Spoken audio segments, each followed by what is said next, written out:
The working title for today's thoughts is Don't Fall for the Empty Consumption Trap. It's also related to the idea that Anthony Ongaro refers to as the twitch, which is the minute that you are not fully occupied doing something, you kind of look for that next thing to do. It's almost a reflex. So, this is going to be somewhat of a repetitive topic, but I think it's important enough, and I'm seeing how powerful it is in my own life to be more intentional, more conscious of what I'm consuming, and then I'm also seeing the ways that it's totally helping me. Hopefully it will help you as well. Also along the lines of potential repetition is the beauty and the power that I have seen in going really deep in the last 6 months or so on a few things instead of shallow on a lot of things. So when I find a resource or a book or not so much YouTube videos, but anything that I'm learning something from, I'm going through it slower and then I'm going through it multiple times. So if I listen to a podcast that's really good, instead of letting it automatically delete when it gets to the end, I just scroll the little slider thing back to the beginning and I'll listen to it again. Sometimes a third time. I'll just listen until there's no juice left in it. A great example of this recently was a podcast by Tara Brach about judgment, which is an issue, topic, whatever you want to call it. It's a real thing that I've really been exploring and working on for myself. And I'd already listened to the episode twice, and my wife was interested in it. So I listened to it a third time through with her, and I swear half of what was in there I don't remember hearing before, even though this was my third time through. So my encouragement is if you've listened to or read something that was really, really powerful or thought-provoking, go through it again. One of the books on my, one of the 4 books on my, quote, currently reading list is Wherever You Go, There You Are, Mindfulness, Meditation, and Everyday. It's by Jon Kabat-Zinn. It's not a new book. It came out in 1994, and I found it at Goodwill for $3, which is always exciting to me. So I've been reading this book for about 6 months. Some chapters multiple times. Sometimes just a page or two. I'll just sit with it in the morning first thing. And or sometimes before I go to sleep, I'll open it to a random place or flip through chapter titles until something grabs me. And it is amazing how often it speaks to me or sharpens my thinking or gives me something to do the next day or something to practice or try. Ironically, one chapter was on the beauty of getting up early before anyone else is awake. And he talks about how he, for years, again, the time of this book was, I think it was 1994. He said he'd been doing it for almost 30 years, spending an hour in silence every morning. So, realizing that I had not been doing that very well, I kicked that off and have really seen the benefits. I guess the strangest part of this whole thing with this book is there's nowhere to get to. There is nowhere, normally I would be in this quest to finish the book so I could put it on my list of books read. I may finish the book someday and I may not, but it doesn't matter because it just continues to speak to me and help me. So the thoughts for this episode were kind of the convergence of 3 things. 1, realizing the power of my book. I call it a book fast, but what I'm realizing is it's more of a consumption fast.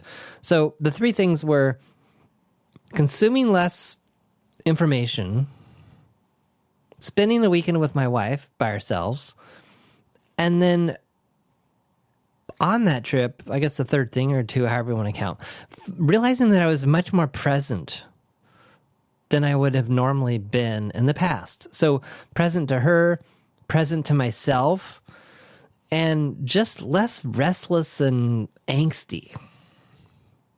By the way, I cannot recommend enough the power of going away for a weekend, particularly if you have kids.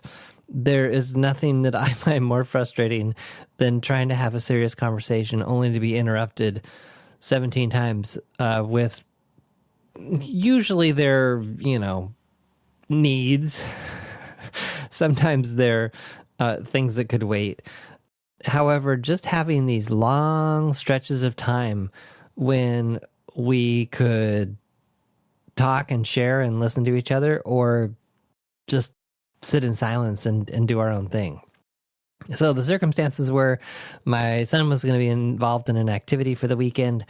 And so I went looking for a hotel on the coast of Oregon that hopefully wouldn't be too expensive, where we could just spend a couple nights. My wife had the great idea of going to TripAdvisor. And so we sorted by hotels in the city we were interested in. Seaside, Oregon is a kind of a new favorite of mine. So using TripAdvisor, we found a hotel that was at the top of the list. And then with some travel points, we were able to get it at no cost. And it was just an awesome time to just be disconnected and just be with each other and then enjoy nature. I cannot recommend enough in situations like this.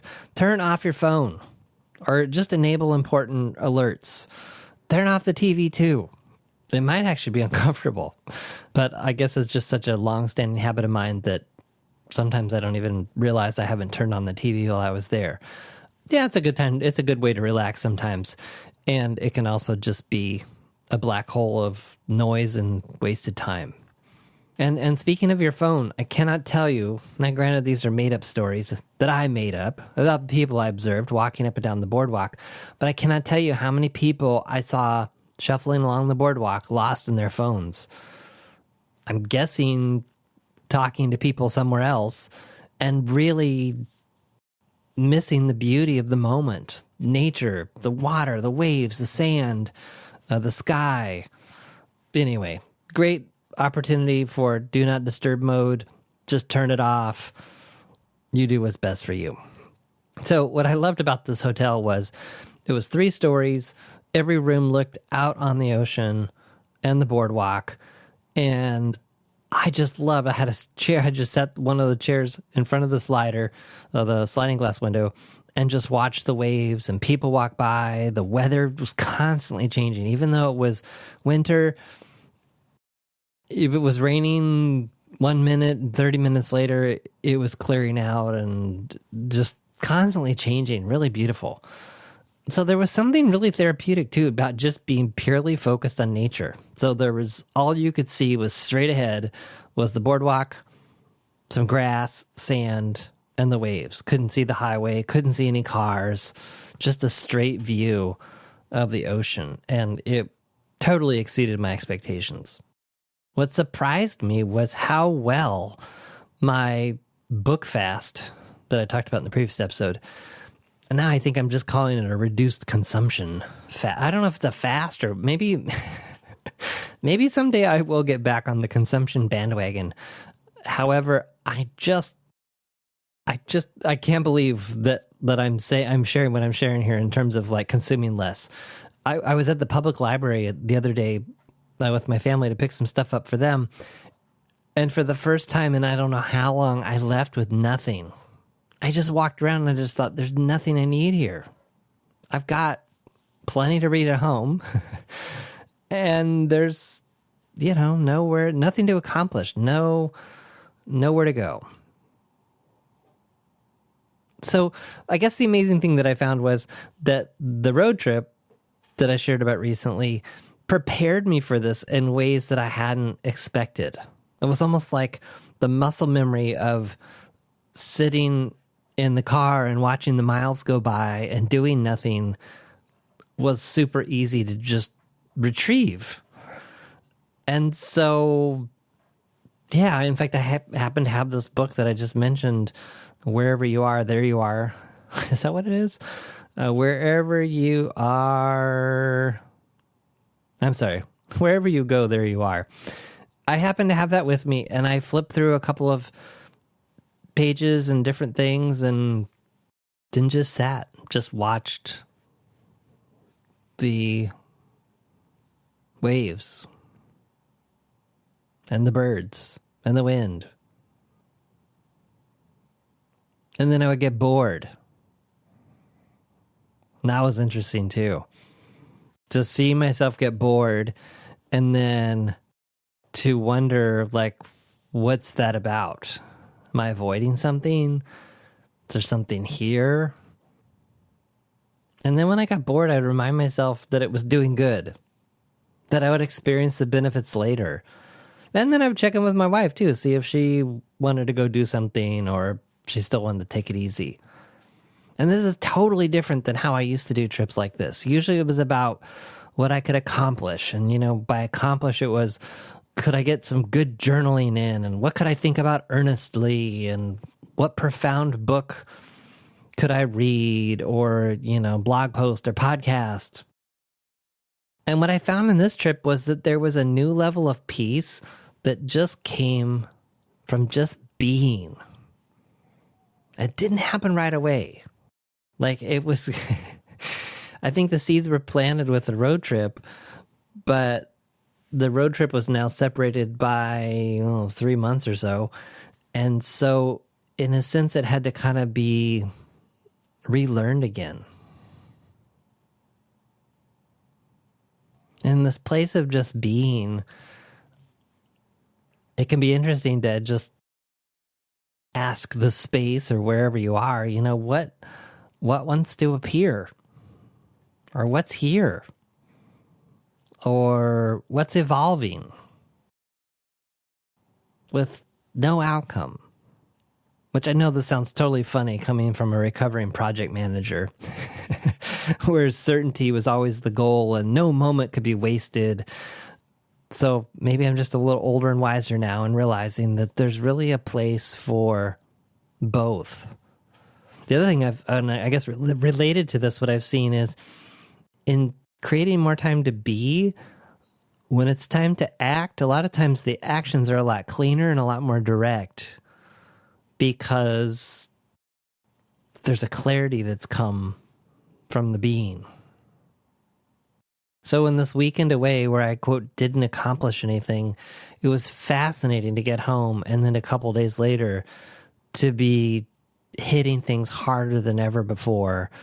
Had a really powerful session with my coach, and just things were just moving in a way that I don't know that they would have if I had just taken so much time to be for that weekend at the beach. Something else I realized was that a book is just a book. And that there's, at this point in my life, given all of the experiences I've had and all the things that I've read, it doesn't matter how much or how little I read. And there is a peace that comes from this place of not needing to accomplish, like I'm using air quote, like accomplish, like finish the book. And this realization too, that I don't need to read another book to get where I'm going right now. That could be an interesting question to ask yourself. Do I really need to read another book to do this? I see myself doing this all the time. I was working on some I am statements. And instead of working on them, which was really tedious and uncomfortable, I went looking for blog posts on how to do it, which was just a form of procrastination. I know what I need to do to get where I'm going. Now I just need to do it or continue to do it. And I'm also, and this is a new approach, I'm also spending more time being, which to the outside probably looks like doing nothing. But I'm coming to really see and believe that even when I'm doing, quote, nothing, if I'm intentional about how I'm going about it, things are actually happening. I just don't realize it. So does this apply to you? I don't know. Decide for yourself. It could be that a month from now, I've totally changed my story and I'm back on the major information consumption bandwagon. I kind of doubt it. But, I suppose anything is possible. So for me, now is the time to be and to do when it's time.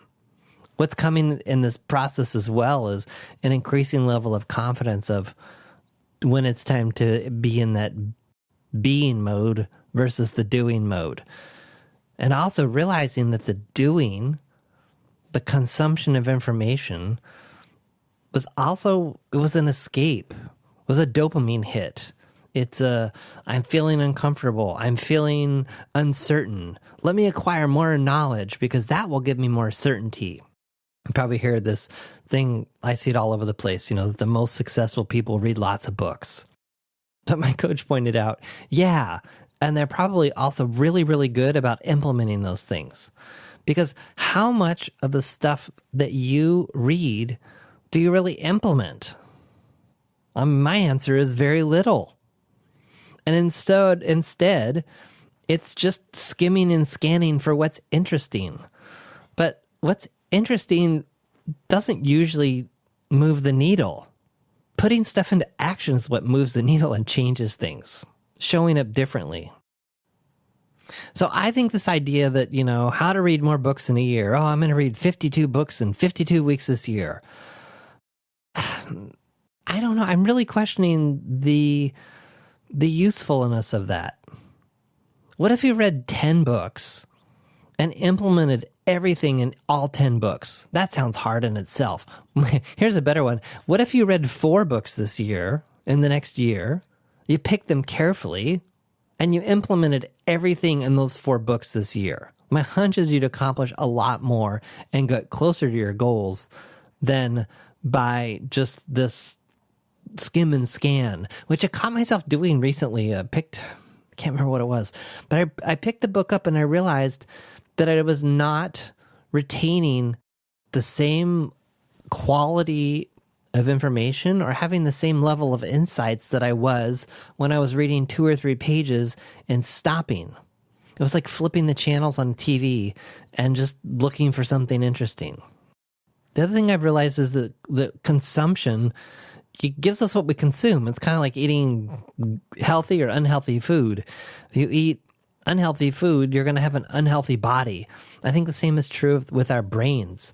If we're just consuming a bunch of fast food, a bunch of quick hits, 5 tips for this and 10 tips for that, and 5 ways to overcome procrastination, I don't think it's helping us in the same way that consuming higher quality stuff at a slower pace could do.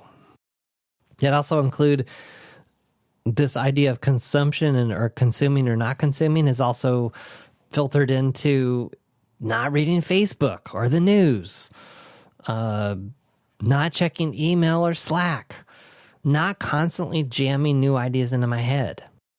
And what I've realized in this space of not jamming stuff into my head is that when I don't jam as much stuff in my head, there's space.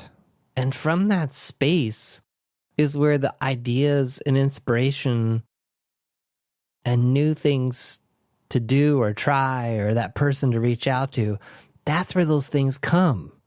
And those things can't come if I have this habitual pattern of just continuing to fill the space with something. One of the things that's helped me reduce the consumption here is creating a story about, creating a story or an association that makes me not want to do it. So, reading the news is poisonous. So I'm just putting poison in my head. Or I created one in the break room at Capital One, which is that sugar reduces my immune system and makes me sick. There's always candy sitting around, and I have a sweet tooth. So I've created an association that candy, sugar, makes me sick. And having been sick a number of times in the fall of this year, I'm done being sick. And so anyway, I know that sounds like a mind trick. It works. It's been working for me. So here's some questions for you. Why are you consuming? I'm consuming, I'm thinking more information, but I suppose you could apply it to anything. Is it in service of something? Are you trying to soothe yourself? Trying to feel better now? Are you trying to avoid failing? I have to know more. I won't succeed. Are you falling into this trap of, successful leaders are readers? Is what you're consuming, is it giving you the outcome that you want? Or is it taking you somewhere that's not helpful? Like the news or Facebook or Twitter, or name your social platform of distraction. And I think the biggest thing I've learned in the past few months is you can not consume, you can not acquire more knowledge and wisdom, and you can still get ahead. You can still make progress. You can still know what to do. So my encouragement in the coming week would be, what's something that you've recently read or listened to or consumed that was valuable that you'd want to just repeat? And in closing, if you'd like to talk about any of this with me, I'd love to do it. Send me an email and we will.